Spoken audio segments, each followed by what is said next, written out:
Perkenalkan, nama saya Flavianus Andri. NIM saya 19104168550. Saya dari kelas A1 pagi, jurusan manajemen, mata kuliah manajemen operasi 2. Dosen pengampu Pak Adi Mursalin SEMM. Di video kali ini saya akan menjawab soal ujian tengah semester mata kuliah manajemen operasi 2. Jawaban nomor 1, studi kasus 1. Diketahui masalah penguasaan produk kue perusahaan Sucoco yang mana dibantu oleh 4 karyawan, diantaranya Paijo, Paijah, Wanto dan Wanti, yang akan diberdayakan di bagian adonan, memasak, memotong, atau membentuk dan mengemas dengan rincian upah per hari Rp1.000. Tentukan pengalokasian optimal pekerjaan ke karyawan agar diperoleh biaya upah paling murah. Selesaikan masalah penguasaan di atas menggunakan metode Hungarian. Penyelesaian 1. Meminimalkan. Langkah 1. Mencari biaya terkecil untuk setiap baris, kemudian menggunakannya untuk mengurangi semua biaya yang ada pada baris yang sama. Dengan langkah ini maka diperoleh hasil seperti tabel di bawah ini. Sesudah menentukan tabel, langkah kedua, memastikan semua baris dan kolom sudah memiliki nilai 0. Dan ternyata kolom 4 dan 5 belum memiliki nilai 0.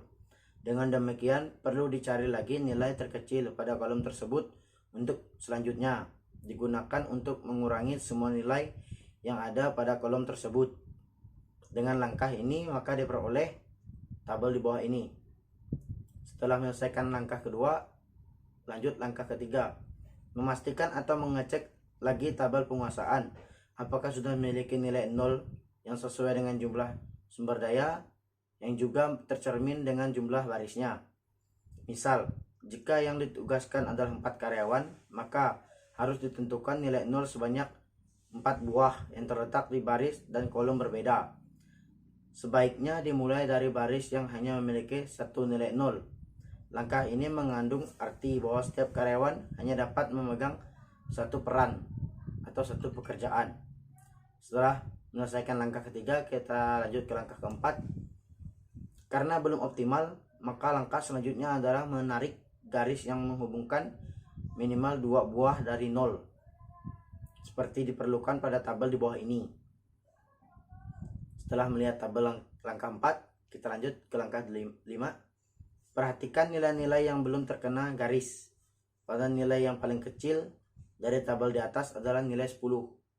Kemudian nilai 10 tersebut dipergunakan untuk mengurangi nilai-nilai lain yang belum terkena garis dan digunakan untuk menambah nilai-nilai yang terkena garis ganda. Dengan langkah ini maka diperoleh hasil tabel di bawah ini. Setelah melihat tabel langkah 5, kita lanjut langkah 6. Apakah sudah ditentukan nilai 0 sejumlah atau sebanyak sumber daya yang juga tercermin dengan jumlah barisnya, mulai dari baris yang hanya memiliki satu nilai 0, dan ternyata tabel penguasaan di atas sudah berhasil ditentukan 4 buah nilai 0. Sejumlah karyawan yang akan ditugaskan yang berada di baris dan kolom berbeda, artinya tabel penguasaan di atas sudah optimal. Kesimpulan, Paijo dialokasikan pada tugas memotong 60, Paijah dialokasikan pada tugas memasak 45, Wanto dialokasikan pada tugas adonan 50, Wanti dialokasikan pada tugas mengemas 60. Studi kasus 1 selesai. Kita lanjut dengan studi kasus 2. Seorang manajer pemasaran ingin menempatkan 4 orang salesnya di tempat daerah pemasaran produknya. Penempatan salesan tersebut didasarkan pada perolehan nilai keuntungan yang diperkirakan akan diperoleh oleh setiap salesman di setiap daerah pemasaran berdasarkan prestasi kerja mereka saat ini dan pengenalan terhadap masing-masing daerah. Bila data perolehan keuntungan dari setiap salesman di setiap daerah pemasaran seperti yang tersaji di tabel 1. Tentukan penguasaan salesman yang harus dibuat oleh sang manajer agar keuangan yang diperoleh maksimal. Setelah kita melihat tabel 1, lanjut penyelesaian. Tujuan yang ingin dicapai dalam penguasaan salesman di atas adalah diperolehnya keuntungan yang maksimal, sehingga masalah ini tergolong dalam masalah maksimasi.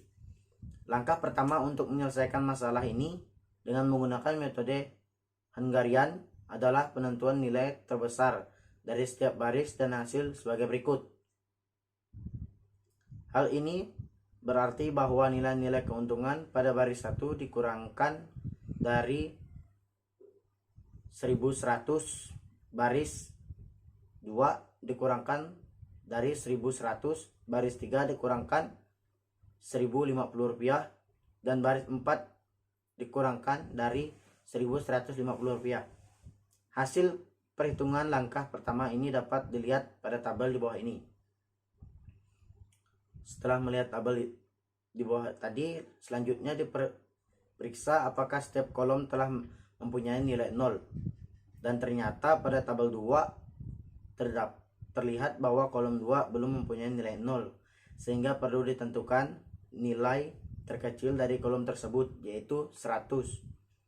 Setiap nilai pada kolom 2 dikurangkan dengan nilai 100 sehingga diperoleh hasil seperti tabel 3, tabel di bawah ini. Setelah kita melihat tabel 3, sekarang lihat apakah 4 nilai 0 pada tabel 3 di mana keempat-empatnya berada pada baris dan kolom yang berbeda. Ternyata ada, sehingga tabel 3 dapat dinyatakan sebagai tabel optimal. Sebagai langkah terakhir adalah penentuan penguasaan salesman ke daerah pemasaran berdasarkan pada nilai-nilai 0 tadi. Dimulai dengan jumlah nilai 0, 1 yaitu baris 1 dan baris 4, yang berarti salesman 1 ditempatkan di daerah pemasaran 3, salesman 4 ditempatkan di daerah pemasaran 1. Untuk baris 2 terdapat 2 nilai 0, tetapi karena daerah pemasaran 1 telah diberikan kepada salesman 4, maka salesman 2 ditentukan di daerah pemasaran 2, dan yang terakhir salesman 3 ditempatkan di daerah pemasaran 4. Berdasarkan penguasaan yang dibuat di atas, maka nilai keuntungan yang akan diperoleh adalah sebesar 1100 ditambah 1000 ditambah 1050 rupiah ditambah 1150 rupiah menjadi 4300. Saya akan menjawab soal teori. Soal yang pertama, apa peramalan itu?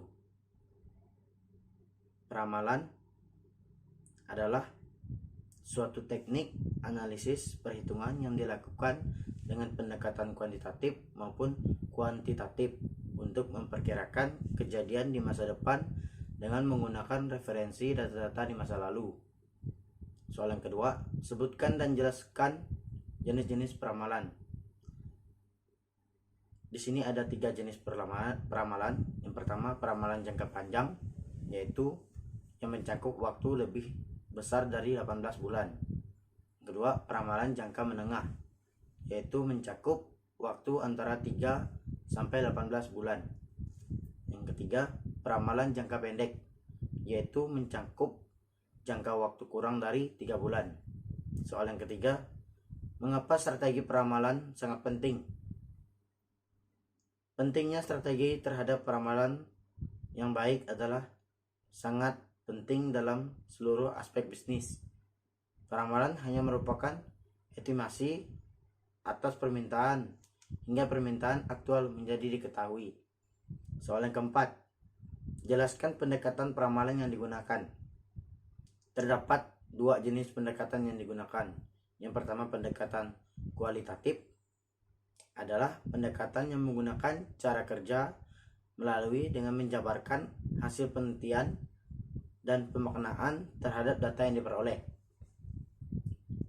Yang kedua, pendekatan kuantitatif ialah pendekatan yang di dalam usulan penelitian, proses, hipotesis, turun ke lapangan, analisis data, dan kesimpulan data sampai dengan penulisannya mempergunakan aspek pengukuran, perhitungan, rumus, dan kepastian data numerik. Soal yang kelima, ada 8 tahap dalam melakukan peramalan. Yang pertama, menentukan penggunaan dari peramalan tersebut. Tujuan apakah yang ingin dicapai? Yang kedua, memilih item atau kuantitas yang diramalkan. Yang ketiga, menentukan horizon waktu dari peramalan, apakah 1-30 hari jangka pendek, atau 1 bulan sampai 1 tahun jangka menengah, atau lebih dari 1 tahun jangka panjang. Keempat, memilih metode peramalan. Yang kelima, mengumpulkan data yang diperlukan untuk membuat ramalan. Yang keenam, menentukan metode peramalan yang tepat. Yang ketujuh, membuat peramalan. Yang kedelapan, mengimplementasikan hasil dari peramalan. Sekian jawaban dari saya untuk ujian tengah semester mata kuliah manajemen operasi 2. Atas perhatiannya saya ucapkan terima kasih. Sekian jawaban dari soal studi 1 dan soal studi 2. Atas perhatiannya saya ucapkan terima kasih.